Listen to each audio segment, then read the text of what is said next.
Rap talk with Scantron.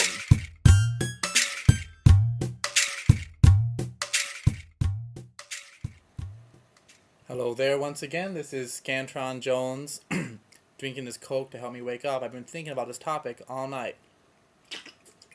And I'd like to talk today about something serious that I take pretty seriously as someone who's studying English instruction and studying how to teach ESL, English as a Second Language. And then you notice I'm going to talk a little less hip hop this time, wear a little bit more preppy clothes, and not rock the Kangol, just because I take this topic pretty seriously, and I want other people to sort of think about it, especially if you're a language instructor or English language instructor. So basically, the topic is using hip hop within the English language classroom, whether it be English as a first language, English as a second language, or whatever. And basically, I want to talk about sort of why I think that some people might be wary of this, and I think that is sort of because of the power difference that exists within America today. But I think that this should sort of be looked at and reanalyzed. A lot of people, when they think about black people and black students within, the English language education classroom, some of them might have some trouble or some difficulties. And people might think, why are they so, why don't they talk like whites? Why don't they write like whites? Why are they having difficulty?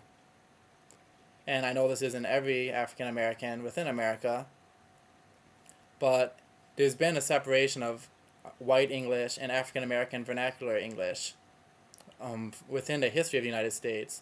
Is someone named John Ball, whose talk I saw at my university a while ago, said he's actually from Stanford University. And he was saying that a lot of the elements that are in Black English today come from the history of the roots of Black English, starting with slavery, when slaves would get slaves from different populations, different language and cultural populations, because they didn't want them to conspire against the owners, the slave owners. And then the features that exist today come from the use of English in those days, becoming a pidgin and then later becoming a Creole as the children began to speak it.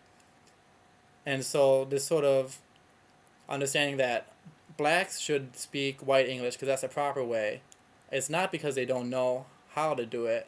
I mean, it might be because they are unfamiliar with it, but the reason they're unfamiliar is because the whole history of the black people, many of them nowadays have this effect of segregation and everything, where their cultures have been segregated. So when they come to school,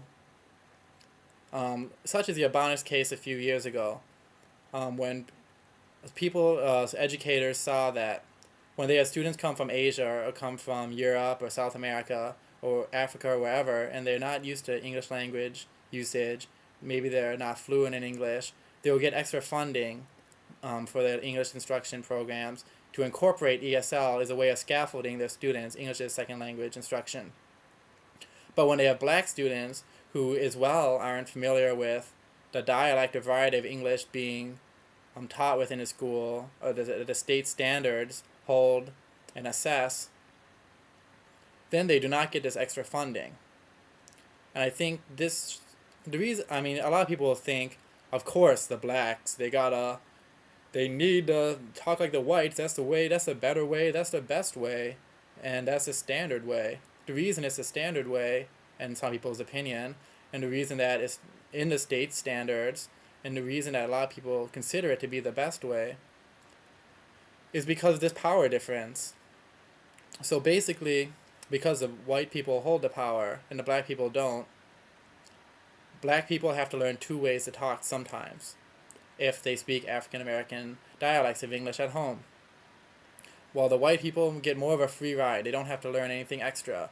They don't have to learn anything about the black culture. They have to learn anything about the usage of African American vernacular English. And so, a lot of people nowadays, they might wonder, why are these black kids having trouble, some of them? How come some of them seem not to be sort of apathetic to their school? How come this and that?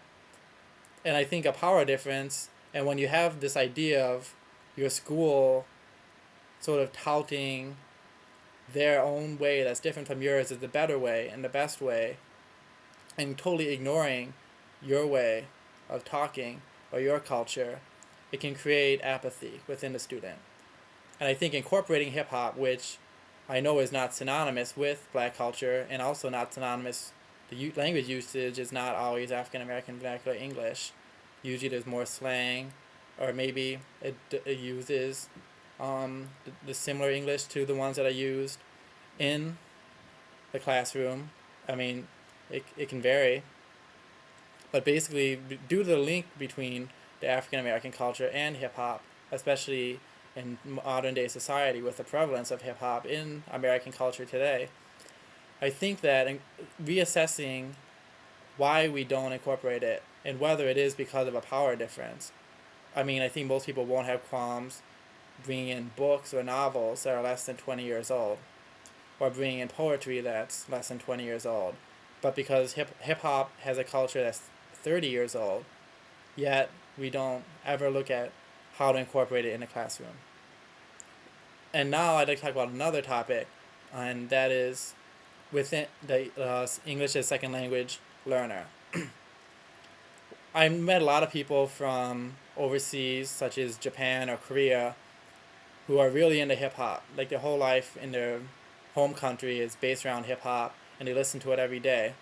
And before they come to America, they really have their own opinion of what American culture is like in regards to hip hop, because I think that their ESL instruction has not incorporated any description or any further talk about what the role that hip hop plays within modern American culture. For example, I had one friend who he didn't understand that black culture and hip hop culture are not synonymous. He would always, when he came here to America to study, he purposely looked for black roommates. And because his expectations were wrong, or he didn't get the right expectations from what he knew about America, which based on his ESL instruction, of which culture should be a part. When he began to have black roommates, he hoped that they would know anything about the rap that he knew, and yet they knew nothing. They didn't know who De La Soul was, who Jungle Brothers were, who X Clan are, who Poor Righteous Teachers are. They knew nothing. So he felt, how come these black people don't know their own culture? And he wondered, how come he knows more about black culture? He knew more about the 5%ers. He knew more about all of this. It's because black culture is diverse and wide, and hip-hop culture is not the same as black culture. And I think there could have been some discussion about this in his classroom, and it would have helped him. Another example I can think of is I hear a lot of a lot of Asian people, mainly in Korea and Japan, and when they rap or when they talk to each other, if they're into the hip-hop community of their respective countries, then usually they use the N-word to refer to each other, or else they're in their raps they even put the N-word in there to refer to themselves or their friends or people they're talking about. And I've even seen in Japan different Japanese friends of mine go up to black people and just be like, "What's up, my nigga?" Like that, and they have no understanding of the cultural background of this usage, and how when black people use it, it's used as a sort of ironic representation of their shared history or whatever. So I think that incorporating hip-hop and at least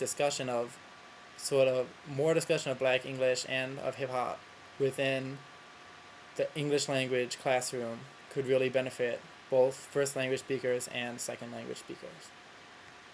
Now that's the end of part 1. Part 2 will continue, and I will sort of show you some examples.